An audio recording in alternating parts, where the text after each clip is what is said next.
ये है दिल्ली दर्पण। नमस्कार, दिल्ली दर्पण टीवी देख रहे हैं आप। मैं हूं आपके साथ चेतन पाठक। वे बीजेपी कार्यकर्ता हैं, आपस में रिश्तेदार हैं, लेकिन झगड़ा ऐसा कि कोई भी देखकर हैरान रह जाए।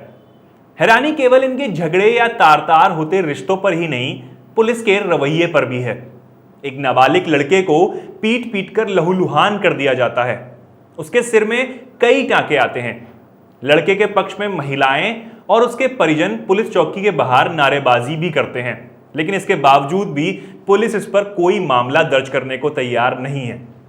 देखिए रिपोर्ट।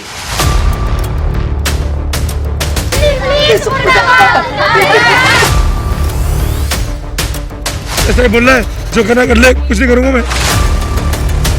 सर पर पट्टी बांधे लहूलुहान हालत में यह लड़का विशाल है। विशाल की इस हालत पर आंसू बहाता शख्स विशाल का पिता प्रमोद झा है। ये इस बात से दुखी है कि उसके बेटे विशाल की यह हालत उसके ही बड़े बेटे किशन के ससुराल वालों ने बनाई है।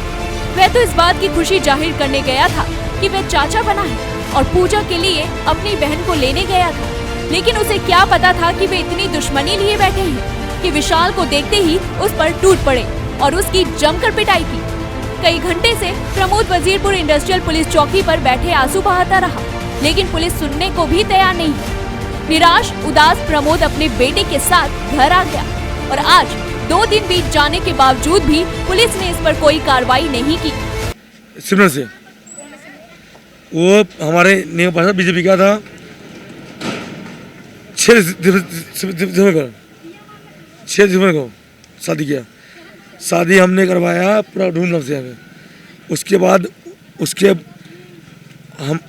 हमारा पासवान जी है मंडल से था बीजेपी का, वो टिकट मांग रहा था, भाई टिकट हमें चाहिए, हमें इलेक्शन लड़ेंगे।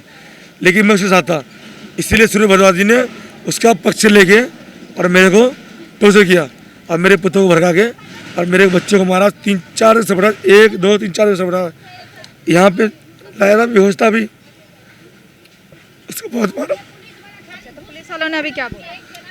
ऐसा ही बोल रहा है, जो करना कर ले, कुछ नहीं करूंगा मैं। तो क्या फिर से कंप्लेंट लिखवाने नहीं गए?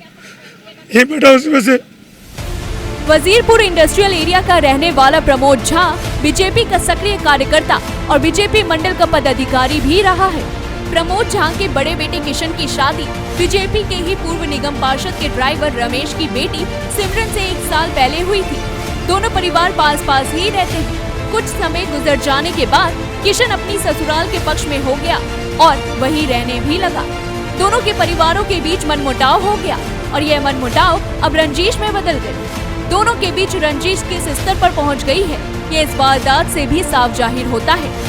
प्रमोद के बड़े बेटे किशन के लड़का हुआ तो सोचा बेटे और बहू को घर में पूजा के लिए बुलाया जाए।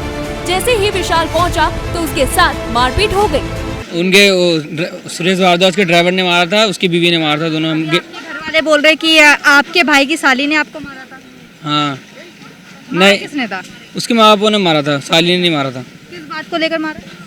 अरे तो मेरे पापा गए थे वो बच्चों को देखने, तो वो उसी क्लेश में ना सुबह उठा के मारने लगे। नहीं लिख रहे वो कंप्लेंट, क्लेश करना चाहते थे, इसलिए मारने आए थे। कौन कौन आया था? उनकी मम्मी, वो उसकी मम्मी आई थी। उसका नाम नहीं पता, उसके बाप का नाम पता है। बाप का नाम क्या? रमेश। 1 साल पहले जिस बेटे की धूमधाम से शादी की थी, अब वही औलाद अपनी ना रही। प्रमोद का अब रिश्तों पर तो विश्वास कम हुआ ही है, तो वहीं पुलिस से भी निराश है कि घटना के 2 दिन बीत जाने के बाद अभी तक पुलिस कोई कार्रवाई क्यों नहीं कर रही। कैमरे पर तो पुलिस कुछ भी कहने से बच रही है, लेकिन पुलिस प्रमोद झा की शिकायत को झूठी मान रही है। लेकिन उसके बेटे के सर पर ये चोट के निशान क्या झूठे हैं? पर वह मौन है। क्या पुलिस किसी दबाव में है या फिर पुलिस इससे भी बड़ी घटना के इंतजार में है?